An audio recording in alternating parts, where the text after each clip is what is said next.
తిరుపతి దేవస్థానం. ఈ పాటికి విషయం అందరికీ తెలిసిపోయి ఉంటుంది. అంటే స్వామివారి నిత్యం పక్క రాష్ట్రాల నుంచే కాకుండా దేశ విదేశాల నుంచి ఎంతోమంది వచ్చి స్వామివారిని దర్శించుకుంటూ వెళ్తూ ఉంటారు. అయితే ఇప్పుడు లడ్డూ ప్రసాదం కలిసి విషయం. మనం అక్కడ స్వామివారికి ఎంత ఇంపార్టెన్స్ ఇస్తామో ఆ లడ్డూ ప్రసాదానికి కూడా అంతే ఇంపార్టెంట్. అంటే భక్తులు ఏమైనా నమ్ముతారంటే స్వామివారిని దర్శించుకున్న తర్వాత లడ్డూ ప్రసాదం తినకపోతే యాత్ర పరిపూర్ణం కాదన్నట్టు. ఈ లెవెల్లో మనం లడ్డూకి ఇంపార్టెన్స్ ఇస్తాం. ఖచ్చితంగా తిరుపతి వెళ్ళినప్పుడు పక్కింటి వాళ్ళకో ఎదురింటి వాళ్ళకి మన బంధువులందరికీ కూడా మన స్వామివారి ప్రసాదం తీసుకెళ్ళాం. ఎన్నో తరాల నుంచి వస్తున్నాను అయితే ఇలాంటి ప్రసాదంలో కల్తీ.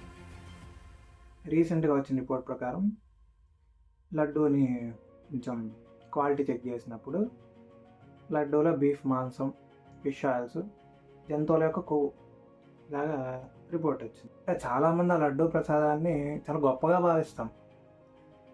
అన్నం తినకపోయినా పర్లేదు, లడ్డు మాత్రం కావాలి.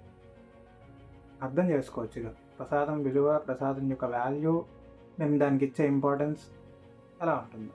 నియర్ బ్యాక్ తెలిసిన వాళ్ళు తిరుపతి వెళ్ళి వచ్చారు, లడ్డు ప్రసాదం తీసుకొచ్చి ఇచ్చారు. నేను ఓపెన్ చేసి చూస్తే స్మెల్ వస్తుంది. అప్పటికే బూజు వచ్చేసింది. వాళ్ళు తిరుపతి వెళ్ళొచ్చి జస్ట్ 2 days మాత్రమే అయిందని చెప్పారు. ఓపెన్ చేస్తే 2 daysకే మొత్తం బూజు వచ్చేసి స్మెల్ వచ్చేస్తుంది. ఇదివరకు 7-8 days అయినా సరే తిరుపతి ప్రసాదం నెయ్యి వాసన అలానే ఉండేది, అలానే టేస్ట్ ఎటువంటి మార్పు ఉండేది కాదు, అంత బాగుండేది, అంత క్వాలిటీతో మెయింటైన్ చేశారు. ఈ ఇష్యూకి సంబంధించి నేను కొన్ని వీడియోస్ చూశాను. కామెంట్స్ ఓపెన్ చేస్తే ఇంకా సపోర్ట్ చేస్తున్నారు, దాంట్లో ఏం జరగలేదు. ఇప్పుడు టోటల్గా పూర్తి వివరాల్లోకి వెళ్ళిపోతాం. ప్రసాదం తయారీలో ముందుగా ముఖ్యమైనటువంటిది ఆవు నెయ్యి. అలాంటి ఆవు నెయ్యి ఇప్పుడు అక్కడ కల్తీ జరిగింది, దాంట్లో నాణ్యత లేదు.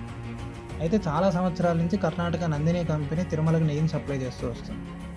ఆ కంపెనీ కాక ఇంకొక 2 చిన్న కంపెనీలు కూడా నెయ్యి ఇస్తూ వస్తుంది.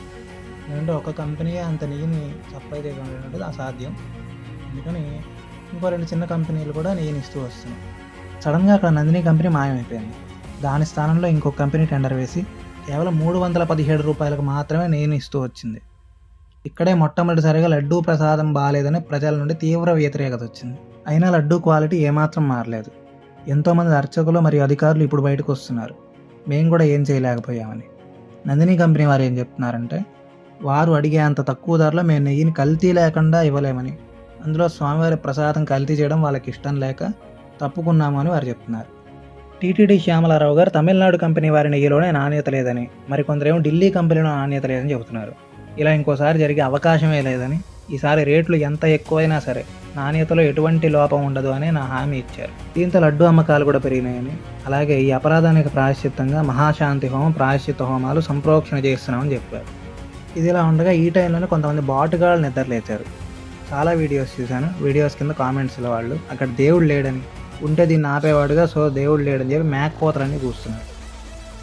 అలాంటి బాటుగాళ్ళకి చెబుతున్నారు, స్వామికి అవమానం జరిగినప్పుడు స్వామి ఎప్పుడు రాలేదు. ఎన్ని పురాణాలు చూసుకున్నా సరే స్వామివారికి అపరాధం జరిగినప్పుడు స్వామి ఎప్పుడు రాలేదు. భక్తులకు ఆపదంటే పరిగెట్టుకుంటూ వచ్చాడు స్వామి. అలాగే ఇప్పుడు భక్తులందరికీ ఆపద కలిగింది. ఇప్పుడు చెబుతున్నా పోతారు, మొత్తం పోతారు. స్వామివారు అక్కడ విగ్రహం కాదు, దేవతలు ప్రతిష్ఠించలేదు, విశ్వకర్మ చెక్కలేదు, మనుషులు తయారు చేయలేదు. ఆయనంతటా ఆయన అక్కడ నించున్నారు వచ్చి స్వామి. అటువంటి ఆ స్వామి భక్తుల జోలికి వచ్చారు కదా, ఇంత మీద ఆ స్వామి మొత్తం చూసుకుంటాడు.